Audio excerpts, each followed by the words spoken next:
بصوا الحلاوه دي، شايفين عامله ازاي؟ بجد روعه.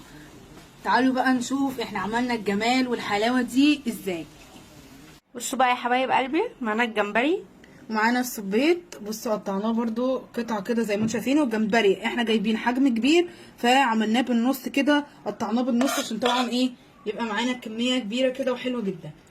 دلوقتي برضو معايا صبيط ومعايا برضو فيليه زي ما انتم شايفين. بصوا نقطع الصبيط كده اهو، تمام. دلوقتي اهو بصوا برضو الفيليه نبتدي برضو نقطعه قطع صغيره زي ما انتم شايفين كده اهو. بصوا اكنك بتقطعي زي الشاورما بالظبط.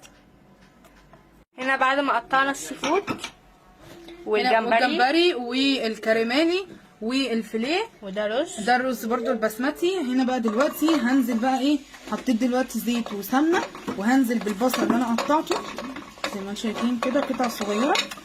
هنا واحنا بنشوح البصلايه هنا حطينا طبعا سمنه وهنشوح دلوقتي زيت، هنشوح البصلايه زي ما انتم شايفين. وهنا الكريماري والجمبري والفيليه غسلناهم كويس جدا وقطعناهم زي ما انتم شايفين كده. غسلناه بليمون. هنزل بقى دلوقتي كده بالثوم اهو، ثوم مهروس زي ما انتم شايفين كده. هنبتدي اهو هنشوح كده زي ما انتم شايفين التوميه مع البصله وهنزل هنا برضو بالكريماني عشان بياخد طبعا وقت في التسويه. هنزل بالكريماني زي ما انتم شايفين كده وهبتدي اقلب كده. هنزل بقى هنا زي ما انتم شايفين كده بالجمبري والفيليه وهنشوحهم كده زي ما انتم شايفين مع بعض. هنا بقى هنحط معايا زعتر طبعا ومعايا مرقه وفلفل اسود وملح. هنبتدي نقلب كده زي ما انتم شايفين.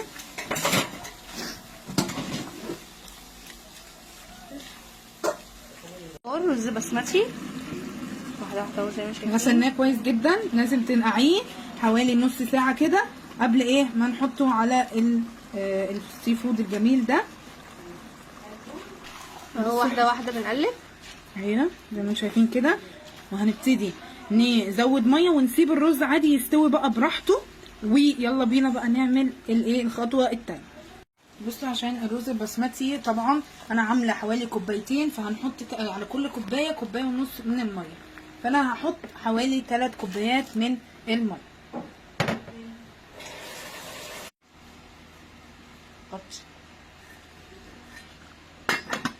طريقه البشاميل حطينا زيت ايوه وسمنه. وهننزل دلوقتي كده زي ما انتم شايفين بحوالي 5 معالق كده من الدقيق زي ما انتم شايفين كده. وامسك بقى المضرب ونقلب بقى ايه بقى هنقلب كده لحد لما الدقيق يستوي معايا زي ما انتم شايفين. بصوا لحد ما تلاقيه كده بيغلي هنبتدي نقلب كده زي ما انتم شايفين.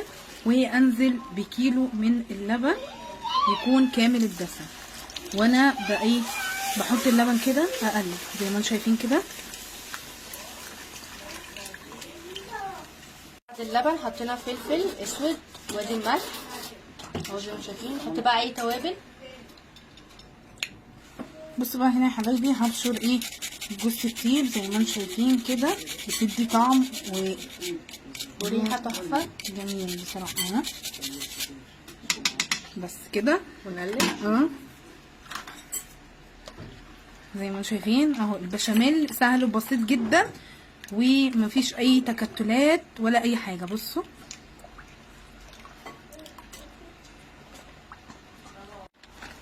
هنا واحنا بنقلب هننزل بالموتزاريلا زي ما انت حابه، او ممكن شيدر، جبنه شيدر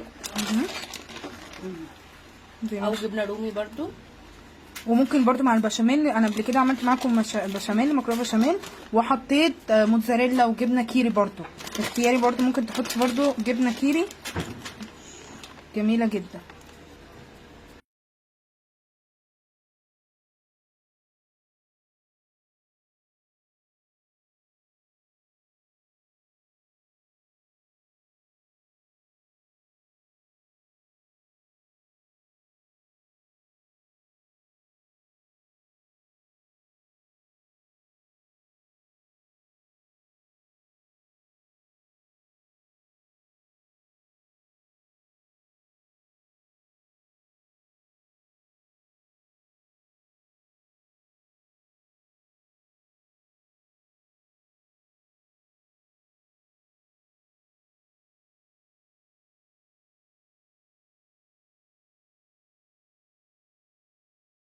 بصوا بقى ده شكلها بعد ما طلعت من الفرن، شكلها تحفه.